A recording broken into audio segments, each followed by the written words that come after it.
The prologue of the movie is a documentary telling us the story of Jack Delroy.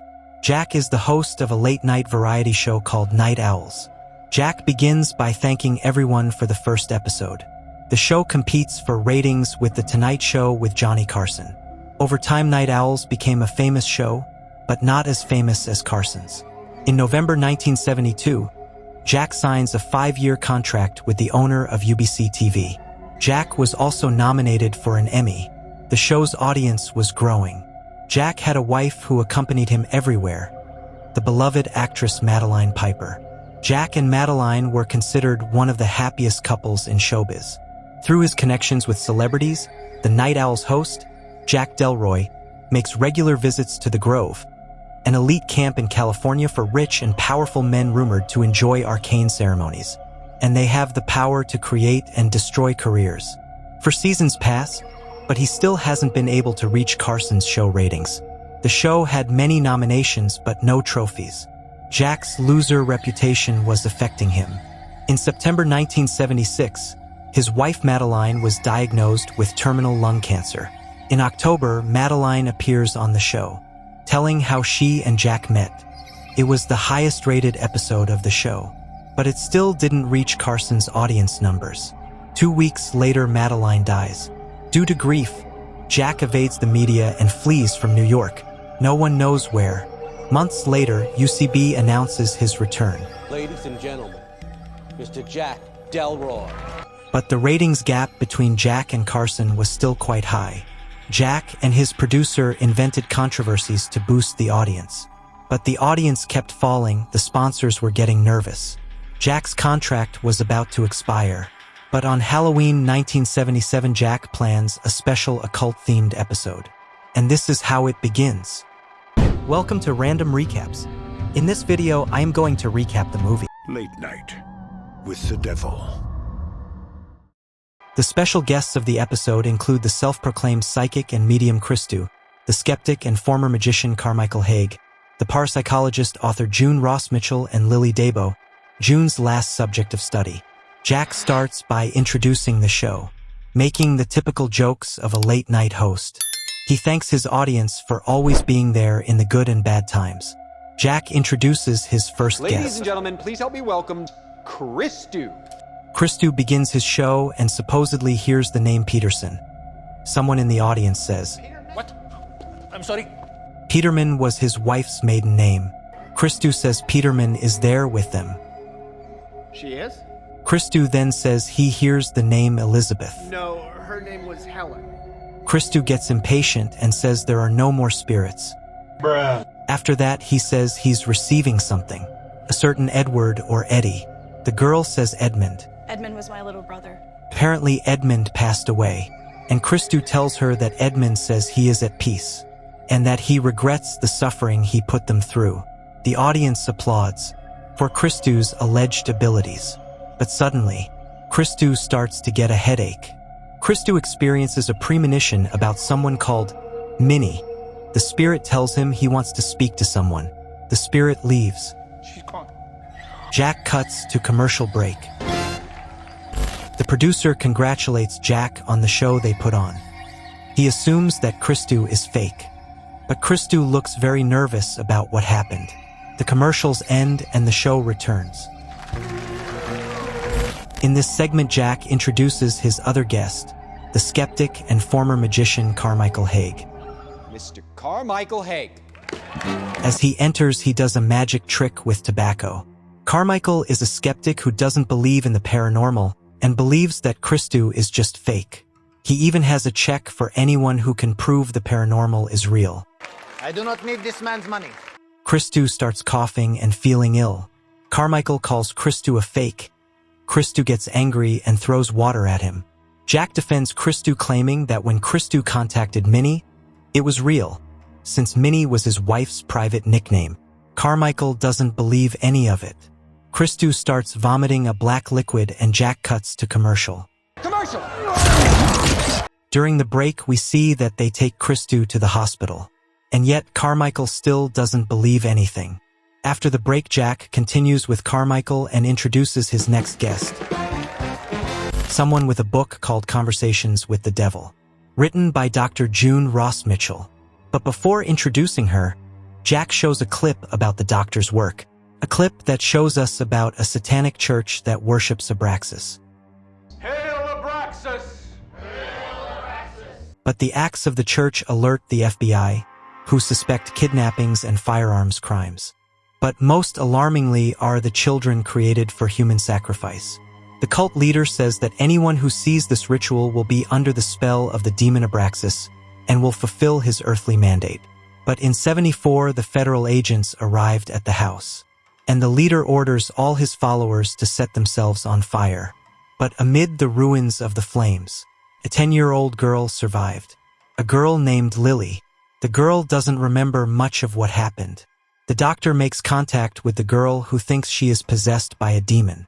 Is this the demon known as After that, Jack introduces June and Lily. Please welcome Dr. June Ross Mitchell and Lily. Jack thanks Lily for joining. Thank you, Mr. Delroy. I'm so glad you could join us too.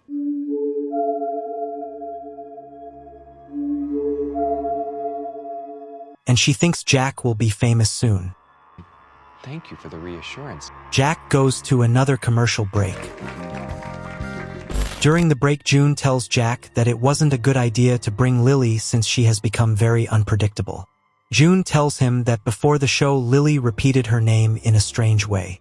Jack asks June to continue with the show, though June warns him it's dangerous.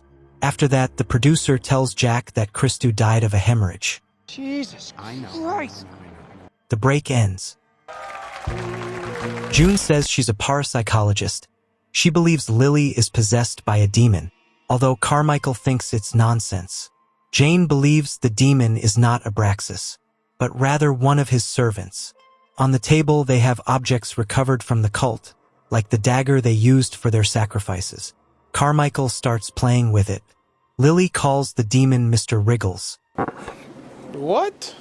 Wriggles his way inside my head, and then he wriggles his way out. That makes sense to me. Then the sound machine starts malfunctioning and starts giving electric shocks, and the sound is so loud that it breaks the glasses. Lily says Mr. Wriggles is there with them. Jack asks her if they can invite him onto the show. June gets scared and tells him no. Jack, Lily, and the audience want to see the invocation. The people have spoken. So June agrees. Jack goes to commercials. During the break, June gets angry with Jack for pressuring her. They prepare everything for the show. Gus, one of the show crew, tells Jack that the team is scared and wants to leave, and that he doesn't know what forces he's messing with. Jack doesn't give a f*** and just wants the ratings to go up. Back on the show, Jack introduces the demonstration. June asks people to stay calm when they hear or see something that scares them. June asks Lily to close her eyes and let herself sleep. She asks if she can talk to Mr. Wriggles. I speak to the one you know as Mr. Wriggles. Lily starts moving strangely and laughing, with a distorted voice. The demon gets upset at being bound and in a place he doesn't know. The demon greets Jack, claiming they've known each other for a long time. He also knows about Jack's wife's death. We met amongst the tall trees. Remember? June asks Lily to come back, but Mr. Wriggles makes fun of her. So June slaps her. That's enough! As Lily doesn't come to her senses, June starts reciting prayers. Mr. Sway just laughs at her. Mr. Sway asks Jack why he let it happen. The demon starts levitating in the chair. Lily comes to crying and apologizing. Jack is surprised, although Carr still believes it's all fake. Jack cuts to commercials. During the break, they release Lily and Jack asks June to do this regularly. June asks him about the trees the demon mentioned. Jack pretends he doesn't know. Gus tells the producer to stop everything, though obviously he doesn't listen. Then he tells Carmichael that Christou died. Jack tells the producer that at one point the demon's voice sounded like his wife's. The producer tells him not to be scared and to continue with the show. The break ends, and Lily tells everyone she's okay. Carmichael assures there is no demon inside Lily, and that she's just under a hypnosis created by June. Carr wants to prove what he's saying is true, so he puts everyone in the audience under a hypnosis, which makes them all see worms coming out of Gus' body. Everyone gets scared, though Lily smiles. Carr tries to wake them from the trance but can't. He tries again and wakes everyone from the trance. Jack tells Gus he had worms all over, though Gus is unaware of what happened. Carr says he did the same as June, made them believe something that didn't actually happen.